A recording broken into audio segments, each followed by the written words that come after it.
naman tayo nakita dumaan sa ating wall. Isa sa mga paborito natin na kinakain nung tayo ay bata pa. Ito, naaalala ko to guys. Kwento ko lang, konting kwento lang guys.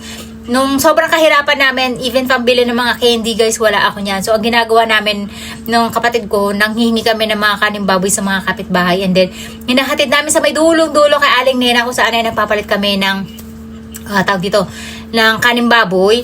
And then, yung kaning baboy na yun, ang kapalit nun guys, is either bubble gum. Ito, yung parang jelly na maliliit siya, ganun. So, isang piraso lang yun, tapos isang timbang kanin baboy yung namin guys, hiningi namin sa kapitbahay. Imagine that, ganun kahirap yung buhay nung araw. So, para makakain ka ay kinakailangan pagtrabahuhan mo. Isa pa kasimple lang ng ginawa niya, no? Nagsangag lang siya ng gawgaw, and then, naglagay lang siya ng tubig sa isang kawali, naglagay ng tang, and then asukal, at hinalo-halo niya lang kasama yung tinangag niya na cornstarch kanina, na kalahati lang. Tapos yung kalahati yata ay gagamitin niya pang balot para hindi dumikit dun sa pinaka-mold lalagyan. At dahil wala tayong strawberry guys, ang gagamitin natin ay yung tang kalamansi natin. At hindi natin susundin yung dami ng kanya. Siguro gagawin natin ay kalahati lang ng kanya kasi nga baka hindi makain guys dahil kalamansi flavor nga lang yung available natin. No? Kasi mahilig ako sa kalamansi juice pero lately pinagbawal nga sa akin yung medyo maasid. So, ayun guys, gagawin natin siya at itatry natin. Titingnan natin kung magugustuhan din ba nila Ate Ask at nila Ate Akari. So, magsasangag daw tayo ng cornstarch sa loob ng 10 minutes. Ang ginawa ko dito guys, binawasan natin yung dami. Ginawa lang natin siyang 1 cup. Paborito ko ito, alam ko, madalas namin itong kinakain noon guys. Na hindi ko alam na ganito lang pala kadali siya gawin. Okay. Maglalagay tayo ng 2 cups ng tubig. Okay. Itong kalamansi natin, dahil half lang siya, sakto siya pang 2 cups. Ayan. Pati lang. Tcha.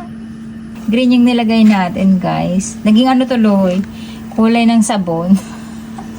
Ayan. Kulong-kulo na kagad siya, no? Kasi lalagay pa natin yung cornstarch, guys. So, anyway, maglalagay na lang tayo ng tubig muna dito. Kasi pag nilagay natin to, guys, magbubuo-buo. Tapos, papa-evaporate na lang natin yung tubig. So, yan, pinatay muna natin yung apoy natin, guys, para ma-dissolve natin tong ating Ayan. Ako, nagbuo-buo na siya. So, ito, guys, yung 1/4 cup ng asukal. So, i-dissolve lang natin siya kasama na itong ating nilagay na cornstarch. Kailangan na palamigin muna natin siguro ng konti bago natin ilagay dun sa ating tray kasi nga ay baka malusaw yung cling wrap natin. Ayan, ganyan yung texture niya guys. At isasalin na natin siya. Grabe, ang lagkit na ito. Magwawala na naman yung tagahugas ko ng plato.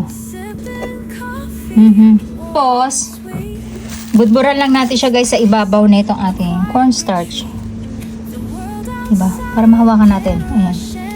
Tapos palamigin lang natin yan guys. So, ito na guys yung ating pinalamig na Nantoka Delight. Sweet Delight na lang guys. Hindi ko siya matandaan. I-flip lang natin tapos hihiwain natin siya para makain. Yush. At tapos, ang gagawin daw natin ay ilalagay pa natin siya dito. Sandali, bawasan natin tong cornstarch natin kasi medyo madami yung na ilagay natin dito sa part na to.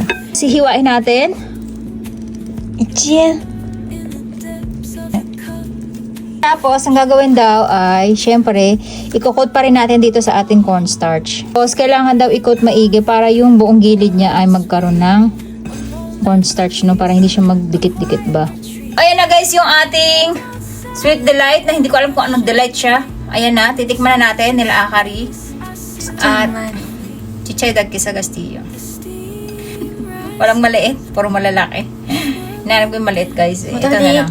Itadakimasu! 10 out of 10. Lasa.